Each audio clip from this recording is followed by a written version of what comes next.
BJP की सरकार बंगाल में आई, तृणमूल कांग्रेस हार गई। तृणमूल कांग्रेस थी, मुस्लिम तुष्टीकरण की नीति से वो मुसलमानों का वोट पा जाती थी और कुछ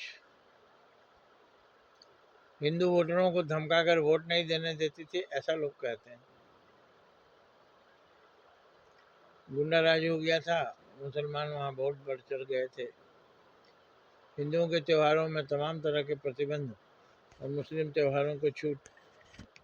अभी ये जीत गई है, जिसने कहा कि बकरीद में गौ हत्या नहीं होगी। मुसलमानों ने एक दाव खेला कि गाय को आप राष्ट्रीय पशु घोषित कर दीजिए, कोई नहीं काटेगा। अभी ये भी कुछ सोच कर ये अभी लागू नहीं कर रहे हैं। अभी राष्ट्रीय पशु जब वो स्वीकार कर रहे हैं तो अब तुरंत बनाइए कानून, राष्ट्रीय पशु घोषित कर दीजिए, इसको कोई नहीं मारेगा। अब सुनते हैं आपने नियम बना दिया 14 साल से कम उम्र की गाय नहीं काटी जाएगी, 14 साल से ज़्यादा उम्र की होगी गाय काटी जाएगी। यानी 14 साल से कम उम्र की माँ होगी तो उसको नहीं काटेंगे, और 14 साल से ज़्यादा की उम्र होगी तो उसकी खाल निकाल लेंगे, उसका जबा कर देंगे, उसको गर्दन काट लेंगे, उसका मांस खा जाओ, कोई एतराज नहीं है हमको। ये क्या हुआ भाई, ये कौन सी बात थी? गाय के रोम रोम में अगर देवता का वास है, गाय जीवन भर हमारी सेवा करती है, शाकाहारी भोजन करती है, हमारा वेस्ट खाती है, हम जो नहीं खा सकते वो वैसे ही गाय का पालन हो जाता है, भूसा से, घास से है तो दाना भी दीजिए। मलमूत्र से भी दवाएं बनती हैं, गोबर से उपल बनता है, घर लीपते हैं लोग, कच्चे घरों को लिपन करते हैं। तो गाय के रोम रोम में देवी देवता का वास है, तो 14 साल के बाद वाली गाय में नहीं वास है। हमारे यहाँ तो जीव हत्या पर ही प्रतिबंध था। क्यों था? दया नहीं, सभी जीवों में भगवान का वास है, सभी जीव जंतु पूज्य हैं, पशु पक्षी चींटी सांप गोजर जितने हैं सभी पूज्य हैं, सबको उचित स्थान दीजिए। ईश्वर मारना होगा मारेगा, जब तक जिंदा रखना है जिंदा रखेगा। हम किसी जीव को मारेंगे नहीं, क्योंकि जीव ही ब्रह्म है, जीव ही ईश्वर है। तो अगर हम जीव को मारते हैं तो भगवान पर ही वार कर रहे हैं।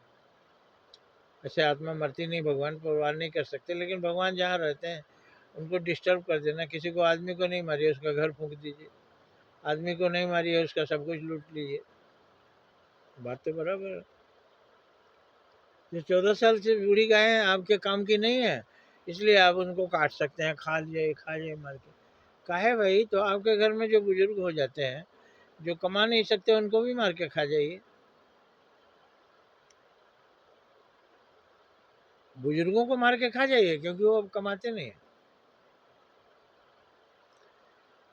लेकिन नहीं, वो उस समय भी दे रहे हैं, उनके पास पका हुआ दिमाग है, आपको बहुत सी सलाह, अमूल्य सलाह मिलेगी, जो बड़ा वकील, बड़ा विचारक नहीं दे सकता, आपके बूढ़े माँ बाप दे सकते हैं। इसके माने अपाहिज कोई हो जाए तो उसको काट दीजिए, नहीं, वो परिवार का मेंबर है, उससे हमारा नाता है। तो सारे जीवों से तो हमारा नाता है, सब में ब्रह्म है, तो किसी भी जीव को नहीं मारिए।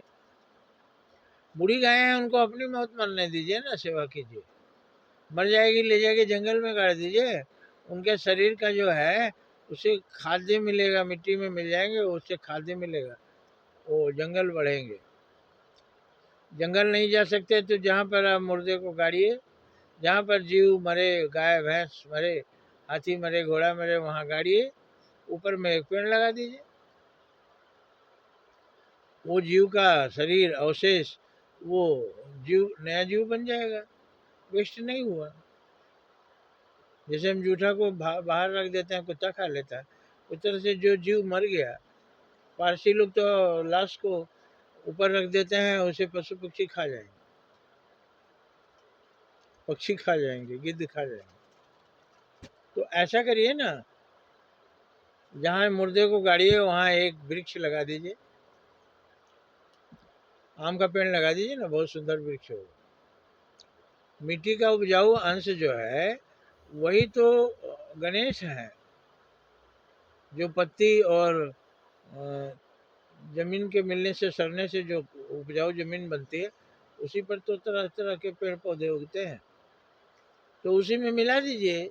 जो मुर्दे आप गाड़ते हैं वो जंगल में गाड़िए या जहाँ गाड़िए, ऊपर में एक वृक्ष लगा दीजिए।